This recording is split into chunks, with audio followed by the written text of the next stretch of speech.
Un saludo a todos nuestros auditores. Estamos comenzando un capítulo más de nuestro programa Un Instante con las Sagradas Escrituras, que se transmite a través de la radio Pinamar en el 107.9 de la frecuencia modulada, y también usted nos puede escuchar en nuestra señal online. Saludamos a nuestro hermano Andrés. ¿Cómo está, Andresito? Muy bien, pastor, muchas gracias. Muy contento una vez más de estar avanzando día a día en este estudio sistemático del Evangelio de Mateo. También viendo este tema que vamos a ver hoy día, que es tan importante para todo cristiano. Así es. Bueno, estamos terminando el día de hoy el capítulo 22, que ha sido un capítulo bastante extenso, que hemos podido apreciar mucho de la semana final del ministerio de Jesús, específicamente en Jerusalén.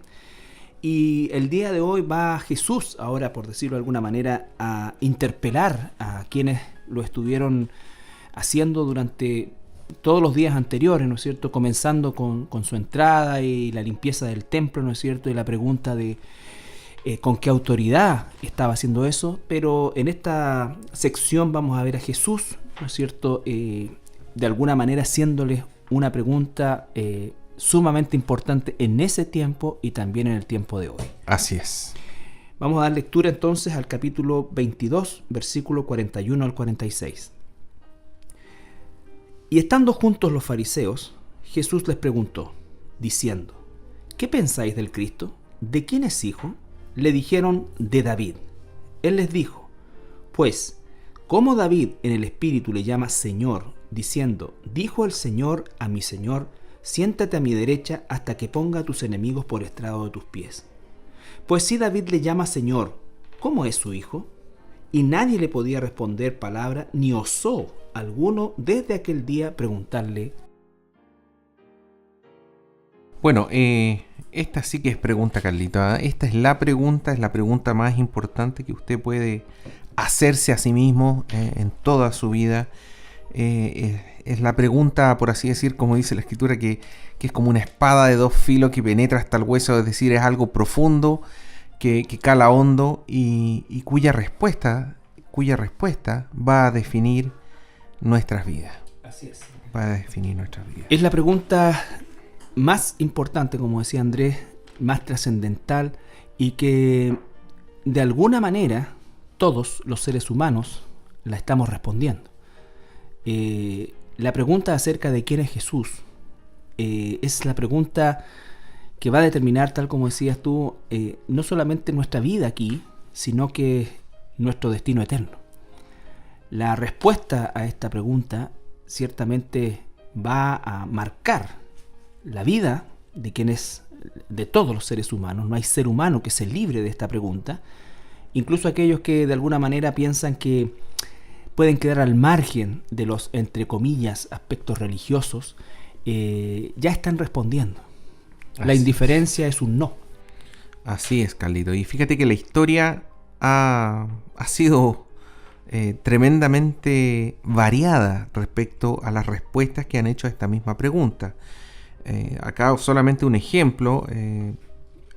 Podemos hablar de Juliano el Apóstata, que fue una persona que reinó el Imperio Romano entre los años 361 y 363 después de Cristo, y que dijo, Jesús ha sido celebrado aproximadamente ya 300 años sin haber hecho nada en su vida que tuviera una validez para ser famoso, a menos que ustedes piensen que es un gran trabajo el sanar a los enfermos, a los ciegos y sacar demonios de las poblaciones de Betsaida y Betania, digamos. Entonces, partamos por eso. Uh-huh.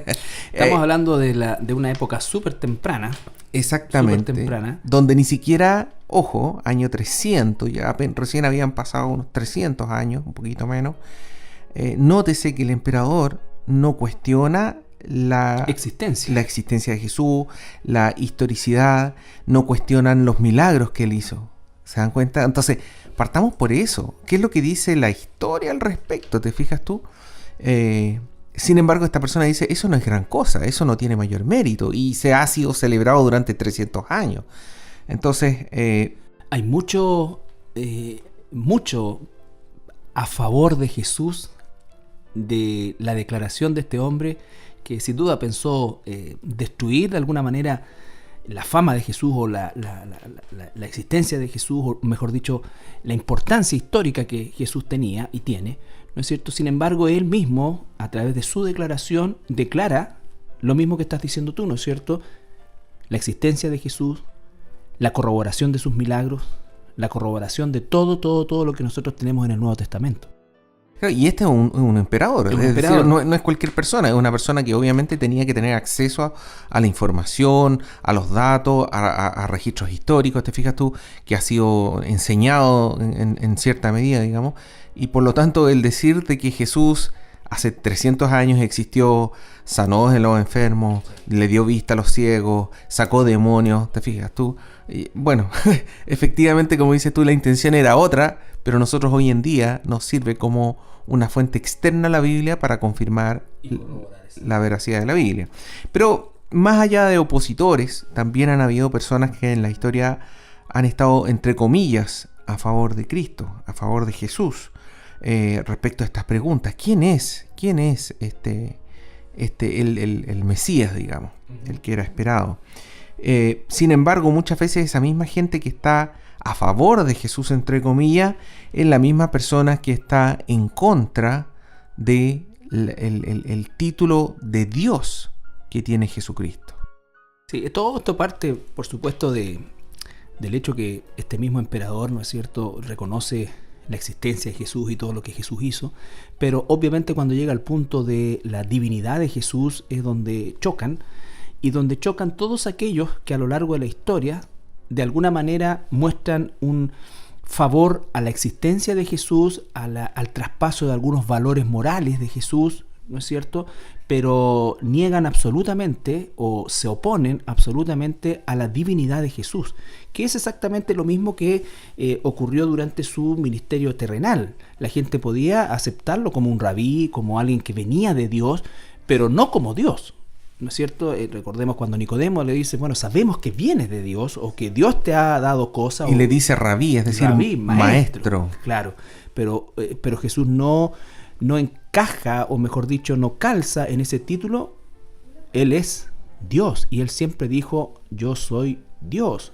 Él cuando decía yo soy, está siempre diciendo y usando como propio el nombre de Dios.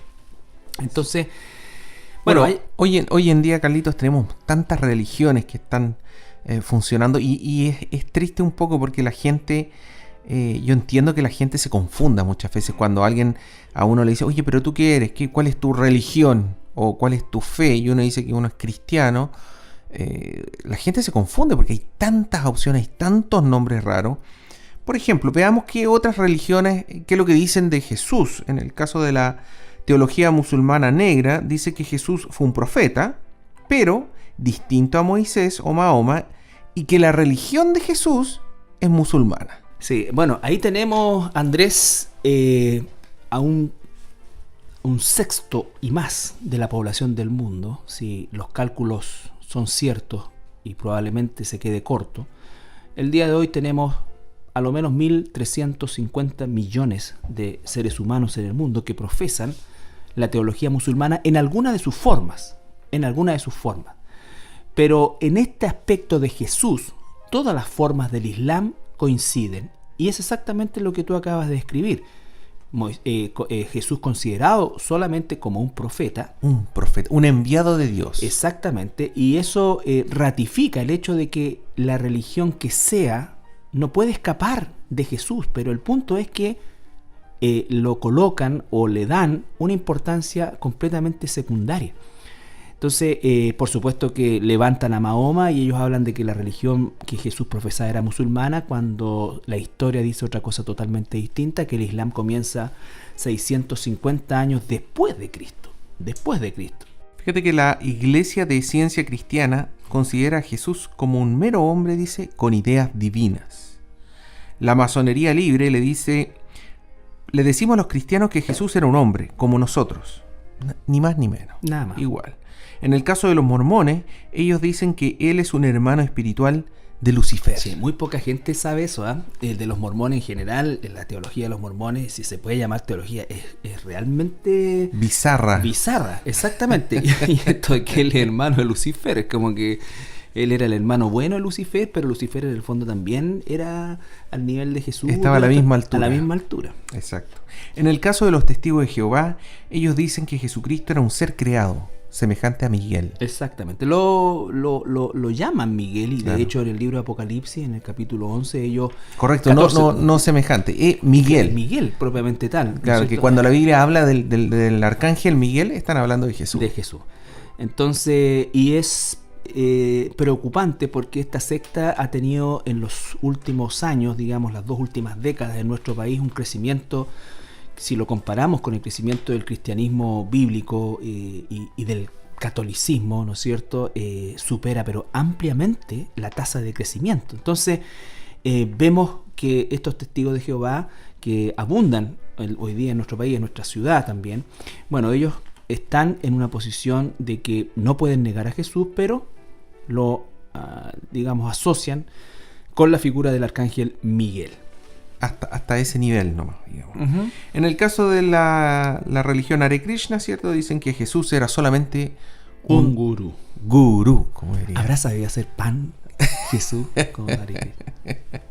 Pobrecito. Dios, mira, tenga misericordia. Hablemos de religiones bizarras también, ¿eh?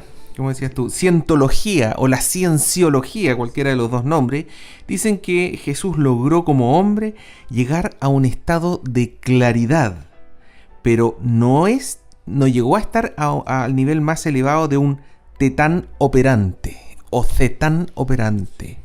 Ellos tienen una teología, como dices tú, pero totalmente sacada de un libro de ciencia ficción. Sí, y esta es una secta muy... Y aquí sí que se aplica este concepto de secta, pero de manera total, ¿no es cierto? Ya que es por invitación, nadie dice yo quiero participar en la cientología, ellos eligen personas, tienen todo un ritual de iniciación. Y bueno, es la religión o la secta más popular dentro del mundo de los artistas, de la gente de Hollywood. Y tal como dices tú, es una situación realmente bizarra es un postulado, en las aplicaciones que hacen, pero obviamente hacia afuera, al igual que los mormones, al igual que los testigos de Jehová, ellos dan una imagen que quizás no es exactamente igual que el cristianismo, pero bastante parecida. Y no es así. En el caso de la cienciología, bueno, yo igual estuve viendo algunas cosas y ellos operan de una manera bien particular. Es decir, cuando tú ya llevas 20 años, 30 años, y en la medida que tú vas pagando a la iglesia, ellos te van revelando cuál es la verdad de su teología, digamos. Y cuando llegan a la máxima revelación, mucha gente renuncia porque se dan cuenta que no tiene ni pie ni cabeza, digamos. Y esa revelación máxima fue la que escribió el fundador inicial, digamos, que es un tipo que... Olvídate, el gallo escribía libros de ciencia ficción en su trabajo anterior, ganaba premios, le pagaban en base al número de palabras que escribía, entonces era excelente para inventar cosas, digamos. Ese es el socio fundador, digamos, y el que escribió, digamos, esta revelación, la cual se le va entregando de a poquitito, digamos. Porque si eso lo entregaran de un principio, la gente no iría, digamos. Es un atentado muchas veces cada una de estas cosas, y especialmente este tipo de sectas modernas, podríamos decir, o contemporáneas, es un atentado realmente a la inteligencia básica de cualquier ser humano.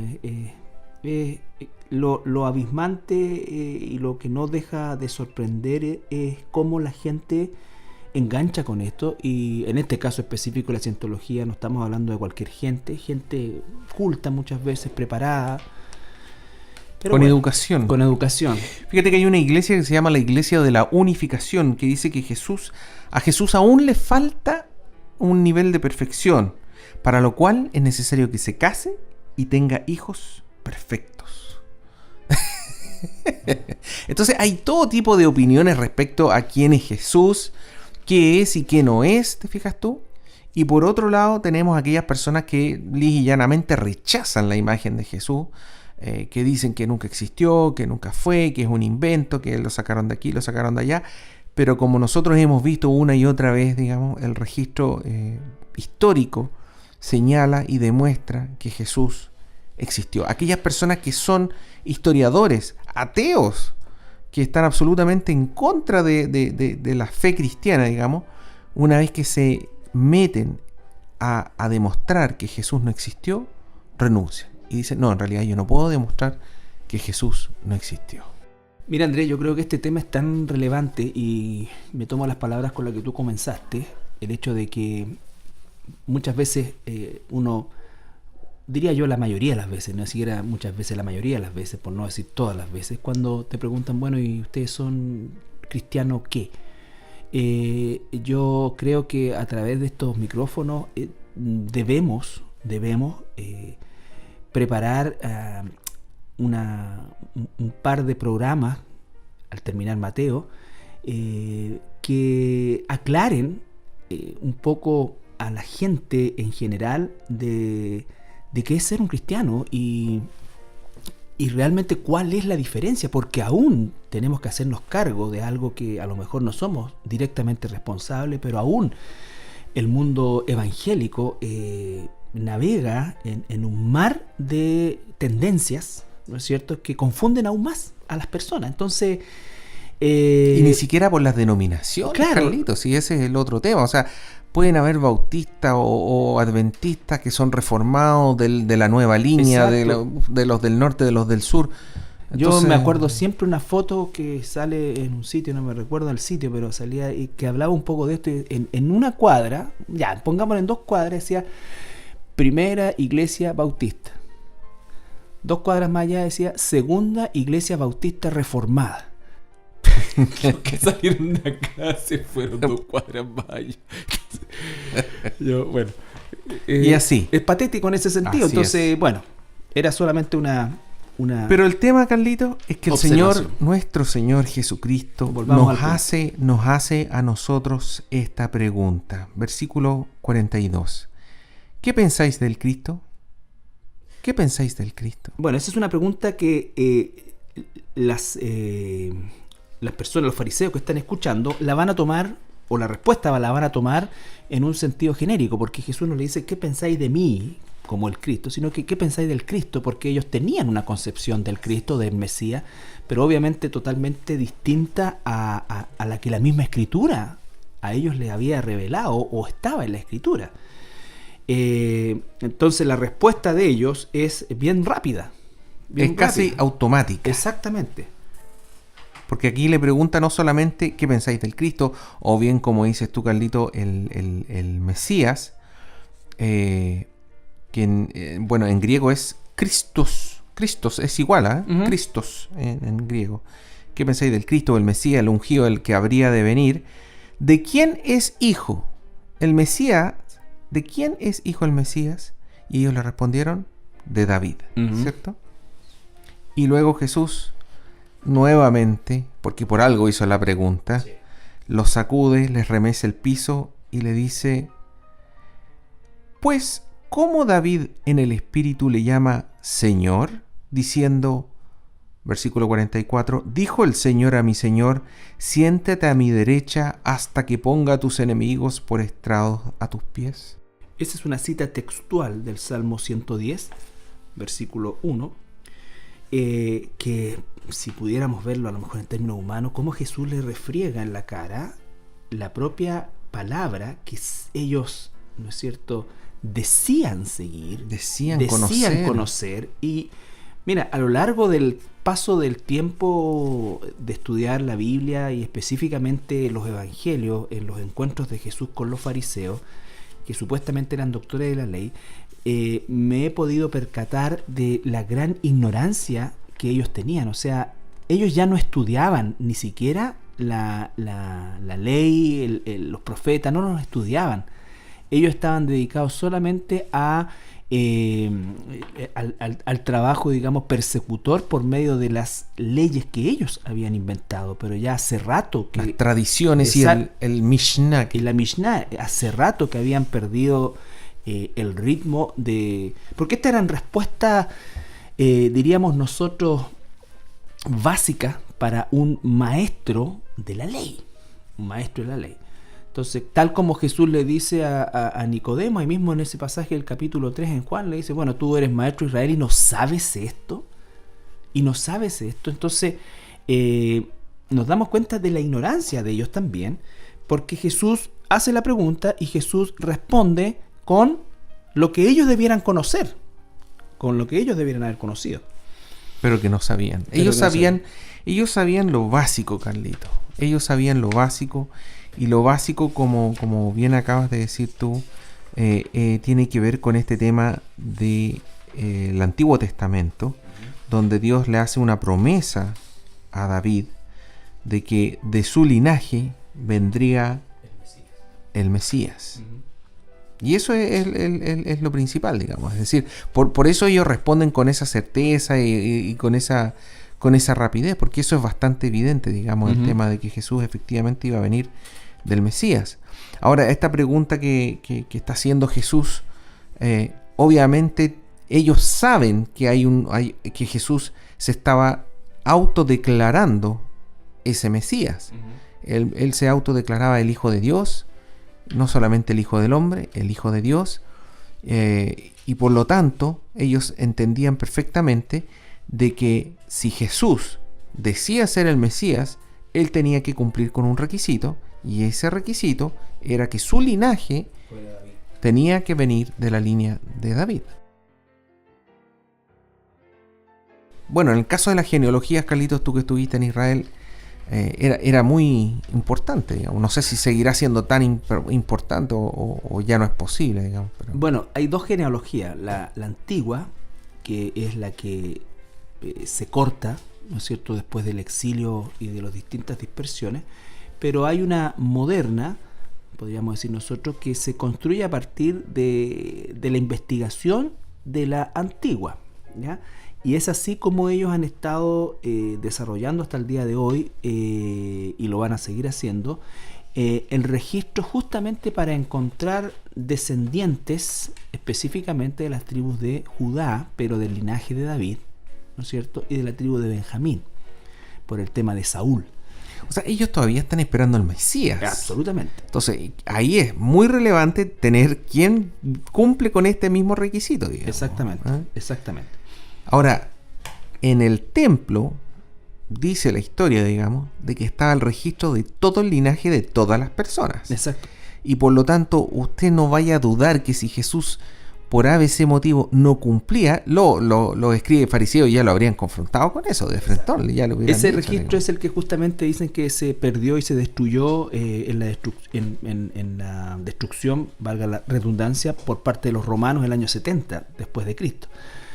Pero tenemos la escritura nos da el linaje de Jesús desde Adán, ¿no es cierto?, pasando por David hasta su nacimiento en Belén. En el libro, el Evangelio de Mateo está orientado a evangelizar judíos. Y por eso en Mateo capítulo 1 comienza, como dices tú, Carlito, justamente con la genealogía de Jesús. Porque para los judíos era fundamental. O sea, si tú me vas a decir que tal o cual persona es el Mesías, primero dame su genealogía. Porque si no, ya partimos mal, digamos. ¿Te fijas tú? Y lo que nosotros podemos leer, además, lo que hemos estado leyendo nosotros, Carlito, cuando Jesús, en el caso de la entrada a Jerusalén, ¿cierto? Esta entrada triunfal, Mateo 21, 9, ¿cierto? Dice, y la gente que iba adelante y la que iba detrás aclamaba diciendo, Hosana al Hijo de David, bendito el que viene en el nombre del Señor, Hosana en las alturas. Así es. Entonces le estaban dando el mismo nombre que en el Antiguo Testamento se le estaba dando al Mesías. Bueno, eso hizo el arder la sangre de los fariseos, ¿no es cierto? Porque la gente de manera espontánea comenzó a proclamarlo como quien realmente era, el Mesías. Mateo 20:30 dice, un poquito antes. Y 2 ciegos que estaban sentados junto al camino, cuando oyeron que Jesús pasaba, clamaron diciendo, Señor, Hijo de David, ten misericordia de nosotros. Mateo 12:22 al 23 dice, el endemoniado. Entonces fue traído a él un endemoniado, ciego y mudo, y le sanó de tal manera que el ciego y mudo veía y hablaba. Y toda la gente estaba atónita y decía, ¿será este aquel hijo de David? Bueno, la nación de Israel ha vivido toda su historia, con la promesa mesiánica. Desde la destrucción del templo por los babilonios y la dispersión o el cautiverio babilonio de los judíos, de la tribu de Judá específicamente, el regreso de Nehemías y la restauración de la nación de Israel como tal, la nación de Israel ha vivido esperando a su Mesías. Si uno pudiera hacer un estudio respecto a los falsos Mesías que se han presentado a lo largo de la historia de Israel, tendría una lista bastante larga. Al punto que ustedes recuerdan cuando los discípulos son tomados, arrestados, ¿no es cierto?, por proclamar el nombre de Jesús, y Gamaliel hace salir a los discípulos, y entonces él dice, hermano, a lo largo de la historia han venido esto, vino este y no era, vino este y no era, entonces nosotros dejemos, porque si no es,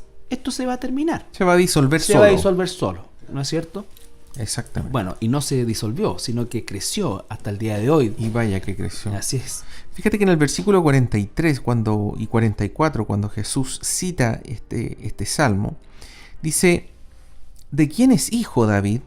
¿Por qué? Porque en el salmo, ¿qué salmo era, Carlito? ¿El 111? En el salmo 111, ¿cierto? Que era un salmo muy conocido por el pueblo de los judíos, digamos. Dice de David, dijo el Señor a mi Señor, siéntate a mi derecha hasta que ponga a tus enemigos por estrados de tus pies. Ese versículo que está en ese salmo, y que acá Jesús lo está citando, tiene varios detallitos. En primer lugar, Jesús está diciendo que fue David el autor de ese salmo, que por lo demás la mayoría de los salmos lo eran. Exactamente, pero hay personas que dudaban de eso hoy en día. Incluso hay personas que dicen que eso no es así, que los salmos algunos lo escribió David, pero ese no, en particular no. Pero aquí Jesús está confirmando de que ese lo escribió David. ¿Ya? David. Así es. En segundo lugar, dice, pues como David en el Espíritu. Sí, también. Y ese es un detallito. Cuando dice en el Espíritu, y en el paralelo de Marcos dice que es el Espíritu Santo, dice, se refiere a que no lo escribió David, la persona de David como hombre en su carne, sino que fue el Espíritu Santo quien lo inspiró a escribir eso. Así es, y es como tantas cosas que aparecen en la Biblia, donde claramente es el Espíritu Santo quien le revela a los hombres cosas y que ellos han escrito en la palabra, en la Biblia, digamos. Entonces, cuando dice que David escribió en el Espíritu, nos está diciendo, no fue porque David se imaginó, él pensó, no era palabra creyó, de David, exactamente, él opinó, no, eso fue una revelación divina. Y luego dice que dijo el Señor a mi Señor, y ese es el tema principal de toda la confrontación de Jesús, porque ahí está hablando de dos señores, pero son dos palabras en hebreo. Una es dijo el Señor, es la palabra Adonai. A mi Señor se refiere a Dios, el nombre de Dios, a Yahweh. Entonces, aquí viene un conflicto, digamos, que pone patas para arriba, por así decir, no solamente a los judíos, sino que también hoy en día a mucha gente. Porque este tema de la Trinidad a mucha gente le cuesta entender. Pero está escrito. David dice de que su Señor, su Adonai, le dijo a Yahweh, que es el nombre de Dios. No es el título de Dios, es el nombre de Dios. Y todos en la época de Jesús, que estudiaban este salmo, daban por hecho de que esta palabra era una profecía de David con respecto al Mesías, que era el Mesías que le estaba hablando a Dios Padre. Pero aquí David, en vez de tratar al Mesías como su hijo, Lo trata como su Señor. Lo trata como su Señor, y más que su Señor, lo trata como Dios mismo, porque utiliza la palabra Adonai, que muchas veces en el Antiguo Testamento es utilizada como Dios. Bueno, en verdad, en el hebreo, la palabra es exactamente la misma. Entonces, se produce también esa contradicción porque tal como dices tú, ¿no es cierto?, esa controversia que se le provoca a los judíos, porque está diciendo, dijo el Señor, el Yahweh Adonai, a el Yahweh Adonai, ¿no es cierto? Entonces, no es que David está hablando de dos señores, o mejor dicho, está nombrando dos personas, pero un mismo título. Entonces, obviamente, cuando dijo el Señor a mi Señor, ¿no es cierto?, se está refiriendo en primer lugar a Jesús, al Mesías, ¿no es cierto? Y eso inmediatamente catapulta a Jesús totalmente lejos y absolutamente infinitamente lejos de la concepción que leímos anteriormente de todas las religiones y las posturas y las posiciones, porque Jesús es Dios. Entonces, una persona puede decir, no, yo creo en Jesús, la doctrina de Jesús, me gusta Jesús porque enseña esto, sí, yo creo que Él existió, sí, esto es el Hijo de Dios, todo, pero lo puede decir incluso automáticamente, tal como pasa en los estudios evangelísticos muchas veces, cuando uno le pregunta, ¿y quién es Jesús? Y la gente responde automáticamente, el Hijo de Dios. El Hijo de Dios. ¿Pero qué significa eso? Eso es gracias a la religión católica. Claro, ¿no es cierto? Pero es Dios. Pero cuando tú le enseñas lo que la Biblia dice, que es Dios, ya no lo tomamos tan en cuenta. ¿Qué significa que sea Hijo de Dios? Hijo de Dios. Exacto, que es Dios. Que es Dios mismo. Que es Dios mismo. Y eso es lo que Jesús está confrontando. Es decir, después de este largo día miércoles que hemos estado viendo varias cosas que han ocurrido, Jesús da este término, este cierre, digamos, confrontando. Ya no está diciendo, no solamente está diciendo Jesús, yo soy el Mesías que había de venir, sino que está diciendo, el Mesías es Dios. Sí. Y eso sí que es fuerte, digamos. Y eso es un tema que, bueno, vamos a seguir discutiendo luego de esta pausa musical. Ya volvemos. Bien, regresamos de nuestra pausa musical. Bueno, estábamos en el tema de este cierre del día miércoles con un terremoto en la vida de los fariseos, porque Jesús a esta altura ya no solamente se autorreconoce como el Mesías, sino que además dice que Él es el Mesías, es Dios. Y Él, vuelvo a insistir, los fariseos odiaban a Jesús porque usaba el nombre propio de Dios, que es Yahweh, ¿no es cierto? Entonces un poco, Carlito, lo mismo que estás explicando tú, pero para que la gente entienda, en el hebreo, Adonai es el título Dios. Y en el hebreo, Yahweh es el nombre de Dios. Es el nombre personal de Dios. Es como si usted, en el caso de la realeza, habla del rey Juan Carlos, por ejemplo. El rey es el título y Juan Carlos es el nombre personal. En el Antiguo Testamento, ¿cierto? Adonai es el título, Dios, y Yahweh es el nombre. Y en el caso del Salmo 110.1 utiliza ambas. Dice, dijo Adonai a Yahweh. Y ahí, hasta ahí nomás, quedaron ahí, digamos. Exacto. O sea, ¿cómo es posible si Adonai es Dios? Sí. Y Yahweh es el nombre personal. Entonces, ¿cómo me está diciendo que dijo Dios a Jehová? Esa sería la traducción al español. Entonces, ahí es donde Jesús... porque podemos escuchar todas estas opiniones, pero el tema es, ¿quién dice Jesús que Él es? Exactamente. Nosotros vemos que esta expresión, Hijo de Dios, si pudiéramos nosotros llevarla al plano de las declaraciones de testigos dentro de la Escritura, bueno, tendríamos que pasar desde Satanás hasta la propia declaración de Jesús ante el Sanedrín, cuando el sumo sacerdote le pregunta, bueno, ¿eres tú el Hijo del Altísimo? Ya no le dice, ¿eres tú el Mesías? Sino le dice, ¿eres tú el Hijo del Altísimo? Y Jesús responde, Yahweh, yo soy. Y me van a ver venir, y ahí entonces queda... Y por ese motivo muere Jesús. Muere Jesús, claro. Jesús no. Si Jesús se hubiese declarado solamente un rabí o cualquiera de las descripciones que se le dan, como leímos al principio, las distintas religiones, Jesús no habría terminado en la cruz. ¿Me entiendes? Por eso es que el punto de la pregunta, ¿quién dice la gente que soy, que le hace el Señor en Mateo 16, que lo vimos también tiempo atrás, es fundamental, porque cuando Pedro responde, dice, al igual que el tema que estamos viendo acá de David en el Espíritu, dice Jesús, cuando Pedro responde correctamente, tú eres el Cristo, el Hijo del Dios viviente, y el Señor Jesús le dice, bienaventurado eres Pedro, porque esto no te lo reveló una persona carne y sangre, sino mi Padre. Entonces vemos mi Padre. Entonces es una revelación celestial. El reconocer a Jesús como quien es Dios, el Hijo de Dios, el Mesías, el Adonai, el Yahweh, es un acto de la voluntad de Dios también, porque humanamente nosotros no vamos a reconocer al Señor Jesús como quien es. Esta gente, ¿no es cierto?, no tenía respuesta, esta gente no tenía la forma de confrontar la sabiduría de Jesús, sencilla pero tan profunda a la vez, porque exactamente la sabiduría que Jesús tenía era una sabiduría no del mundo. Y hoy en día, Carlitos, en el mundo es tan común encontrarse con la gente que dice, oye, ¿tú de qué religión o fe? No, mira, yo creo que todas las religiones es lo mismo. Yo creo que todos van por un mismo camino.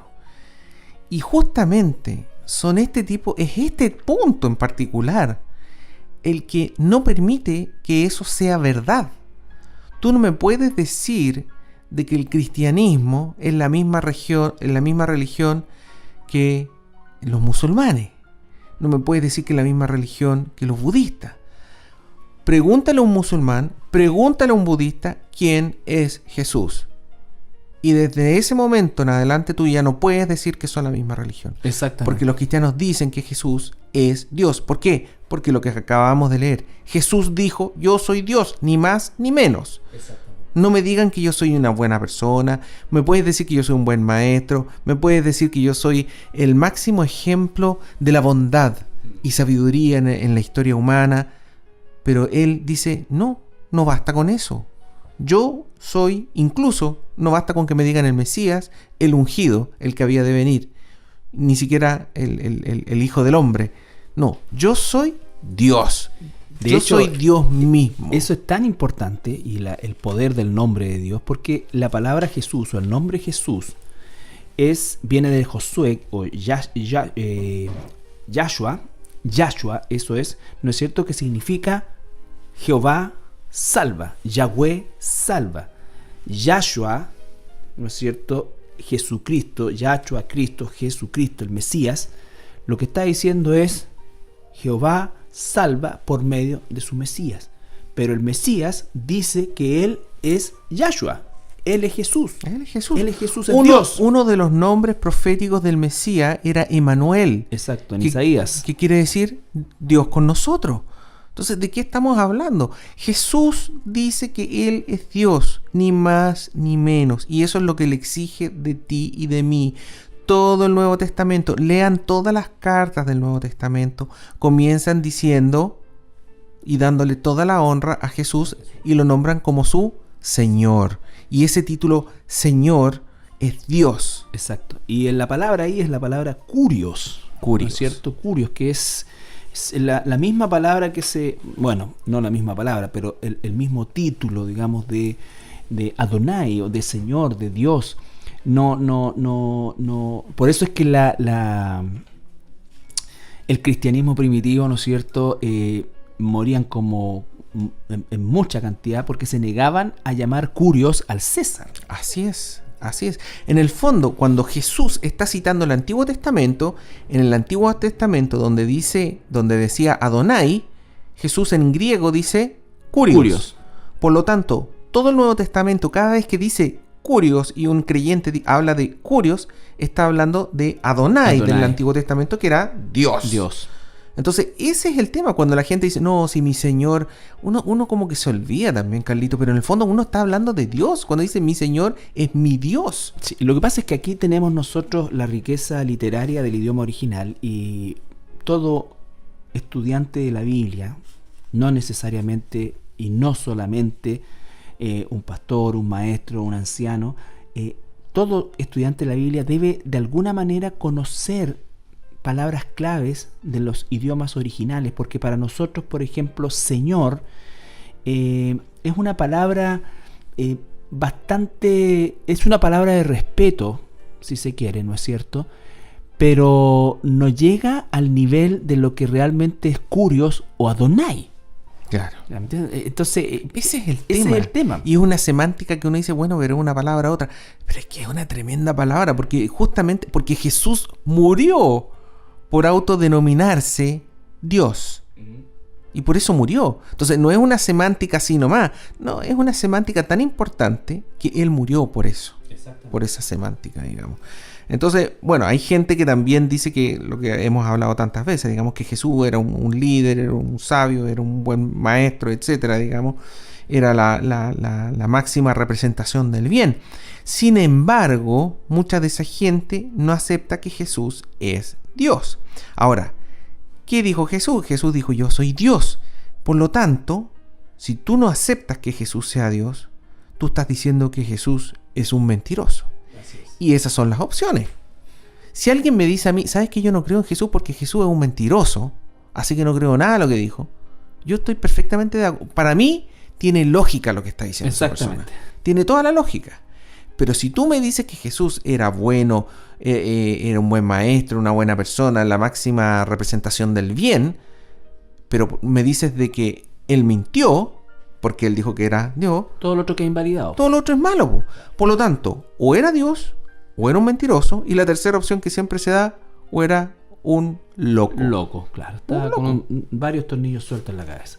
Esas son las tres opciones. No hay término medio. Y eso es lo tan cortante y filoso de la palabra, digamos, que no nos permite tomar estas escalas de grises, digamos, intermedias. No, o sea, Jesús, desde el momento que dice que es Dios, o lo acepto o lo rechazo. Exacto, y esa es la esencia del cristianismo. El cristianismo no puede negociar la posición de Jesús bajo ningún punto de vista. El cristianismo bíblico nunca va a sentar las bases de la enseñanza o de la aceptación, ¿no es cierto? Cuando una persona, tal como dices tú, se declara creyente en Jesús, pero que no considera que Jesús es Dios, porque eso es una dicotomía, es una aberración, y eso es peor que aquellos que, tal como decía, ¿no es cierto?, niegan abiertamente que Jesús no le creen, es un mentiroso y lo que sea. Por último, eso es consecuente. Exacto, pero decir que Jesús es maravilloso, y todos los que dicen que Jesús es maravilloso y estas cosas aquí, probablemente se han quedado con algunas escenas amplificadas de la vida de Jesús, ¿no es cierto? Pero no han leído, por ejemplo, cuando Jesús dice, bueno, el que quiere a padre o madre más que a mí no es digno de mí. Eso es, todas esas expresiones de Jesús cuando él dijo, ¿no es cierto?, yo no vine a traer paz, sino que vine a traer guerra, porque por causa de esto, este es el punto, porque si tú dices, mira, Jesús fue un buen maestro, yo te digo, sí, en realidad Jesús, yo creo que fue un maestro, y entonces no tenemos problema con eso, porque bueno, tú piensas de Jesús como quieres, yo pienso de Jesús como quiero, y entonces no hay problema. Pero cuando tú tomas el nombre de Jesús y tomas la postura única, aceptable para Dios, que Él no solo es el Mesías, sino que es Dios, entonces automáticamente tú vas a ver, en primer lugar, cómo se desfigura el rostro de quien tiene al frente, y no puede ya tener comunión contigo. Bueno, hay personas que, por ejemplo, yo le hemos hablado y hemos estado súper bien, pero hemos llegado a aquel versículo donde dice, yo soy el camino, palabras de Jesús, yo soy el camino, la verdad y la puerta. Nadie puede llegar al Padre si no es por mí. Es decir, totalmente excluyente, único. Por eso es que no podemos meter ahí el budismo, no, ni ninguna otra de estas. Oye, el budismo, por otro lado, es excluyente también. Los musulmanes son excluyentes. El cristianismo también es excluyente. Entonces, que tú me digas que los tres o más son del mismo camino. Oye, Andrés, una contradicción total. Lo que estás diciendo es tan real que la gente que habla del Islam y el Islam moderado, no moderado, no tiene idea. No existe tal cosa. No existe tal cosa. No, pues es como un cristianismo a mi medida. Claro, todos esos que se llaman musulmanes moderados son el mismo que el cristiano a mi manera. Y esa cosa no existe. Sí, o mira, fíjate que de la misma manera que uno respeta más al ateo que dice, mira, de frentón yo no creo ni esto, realmente yo respeto más a los musulmanes extremos porque son consecuentes, por último, lógico, con lo que dice su palabra. Yo estoy totalmente en contra con lo que hacen y lo que dicen, pero son súper consecuentes con su libro santo. La expresión máxima del verdadero Islam es el Estado Islámico. Esa es la expresión máxima y correcta del Islam. Entonces, cuando hablamos del cristianismo, obviamente en un extremo totalmente distinto, pero cuando las personas dicen, mira, yo soy cristiano, pero no hay problema que esta persona, yo igual creo, y cada persona tiene derecho a creer lo que crea. ¿Tiene derecho a creer en lo que crea, en lo que quiera? Sí, pero tiene que asumir las consecuencias. Porque creer que Jesús es solamente una buena persona que vino a dejar una enseñanza moral, tiene como consecuencia el infierno. Porque la única forma de nosotros realmente relacionarnos con Dios por medio de Adonai, su Hijo, nosotros lo que hacemos es reconocer por medio del Espíritu Santo, tal como lo hizo David, tal como lo hizo el apóstol Pedro, ¿no es cierto?, inspirados por el Espíritu Santo, reconocer que Jesús es Dios. Es Dios. Es Dios. Y no solamente Dios, lo que dice también en el versículo 44, dice que siéntate aquí a mi derecha, le dijo Dios Padre, ¿cierto? A Dios Hijo, hasta que ponga a tus enemigos por estrados de tus pies. No solamente le está dando el lugar al lado, le está dando la misma importancia, el mismo lugar de honra, sino que además dice que Él va a colocar a los demás a los estrados de Jesús, a los pies de Jesús, que es una señal por así decir, simbólica del dominio absoluto sobre todo ser, dice, todo lo que están arriba, en el cielo, abajo en la tierra, en el mar debajo de la tierra, sobre toda la creación.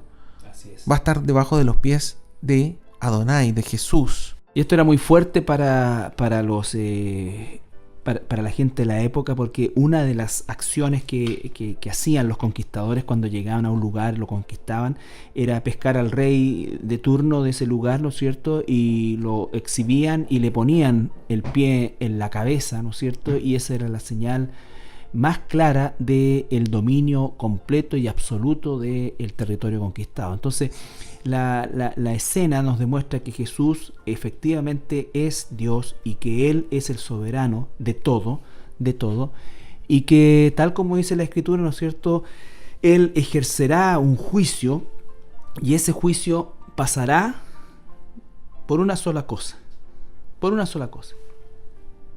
si nosotros hemos aceptado que Jesús es Dios.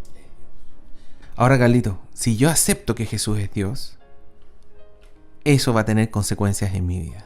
Si realmente lo acepto como Dios, yo no puedo seguir siendo la misma persona después de aceptar que Jesús es literalmente Dios. No puedo, o sea, por sus obras se conocerán. Y eso tiene que ver con el tema de la religiosidad. El cristianismo no es una religión en el sentido de que no es que, mira, yo creo en Jesús y listo y se acabó, hago no está sujeto a elementos ritualísticos externos. Repito unas palabras y estoy listo, digamos. No, si yo realmente es un proceso dramático, creo, estoy cambiando mi forma de pensar y por ende cambio mi forma de actuar. Toda mi vida tiene que verse afectado por eso.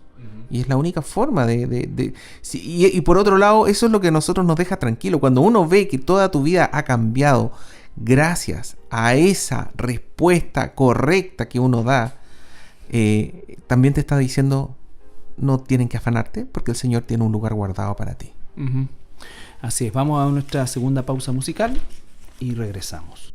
Bien, ya estamos al final del programa. Queremos, como siempre, agradecerle su sintonía. Finalizamos hoy el capítulo 22. Y bueno, vamos a seguir en esta lectura la próxima semana, Dios mediante. Y la cosa se empieza a poner más fuerte, ¿no es cierto?, a medida que vamos avanzando los capítulos, porque aquí está registrado los últimos días, 2 días de Jesús aquí, ¿no es cierto?, encarándose con todos sus enemigos. Es como un embudo, Carlitos, ¿ah? Todos estos capítulos que hemos estado leyendo, cuando Jesús le preguntan quién es, o alguien dice que él es hijo de Dios y que él es Dios, y que él los hace callar, pero ya llegamos a este punto final, culmine, donde ya finalmente Jesús se revela, ya dice, no, y lo toma. Este es mi tiempo, la hora ha llegado en el fondo. Bueno, un saludo a todas las personas también, como dijo Carlitos, mi pastor.